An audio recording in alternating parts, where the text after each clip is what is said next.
Hey everybody, Rich at Anglers here. Today we're going to talk about making a fish finder rig. Really popular rig to use for using live bait for striped bass, catfish, pretty much anything that eats real fish, which is every fish out there. So why don't we get started and we're going to show you how to make these. You can buy these rigs pre-made, but a lot of us like to have flexibility over the materials that we use. So today I've chosen some 7/0 Mustad hooks. They're circle hooks, non-offset, so they're compliant with Maryland regulations. Some simple swivels, and I'll show you how we use the beads. And then of course we have our sinker slide that we can use to change the sinkers out. I've chosen some 30-pound mono. You can use 20, 25, 30, whatever size mono you like. For striped bass, we keep it pretty simple. I think 30 is perfectly fine. It holds up well. To snell this on, we're going to do a basic Snailed Leader. And basically we're going to take this, you wrap it around, and then we're going to wrap 1, 2, 3, 4, 5 times should be fine for this. Pinch this down, draw that, draw your tag in, and there's your snell. We're going to pull this up, and then we're going to give this a nice hefty pull there. And this is really important. We want to trim our tag end so that there's a little bit of a tag end sticking out.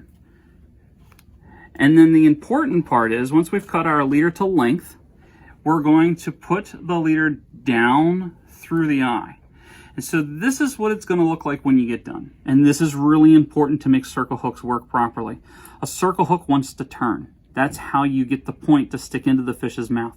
If we have the point, if we have the line coming up through the eye, it's going to want to pull the hook more in a straight movement.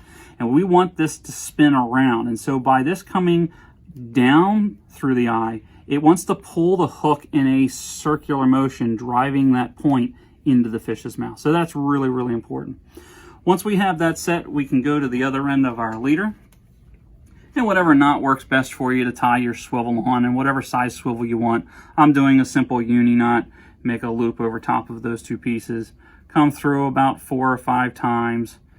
And we're going to pull the knot down. Pretty simple and easy. Go ahead and trim your tag end, and that's it. We have now made a very easy, simple to use fish finder rig. Now to rig these, you're going to put your sinker slide onto your main line first. I like to add a bead after that, and then I will tie the swivel onto the main line. The bead simply gives some spacing between the sinker slide and the swivel and helps prevent it from getting stuck. That way it has free movement.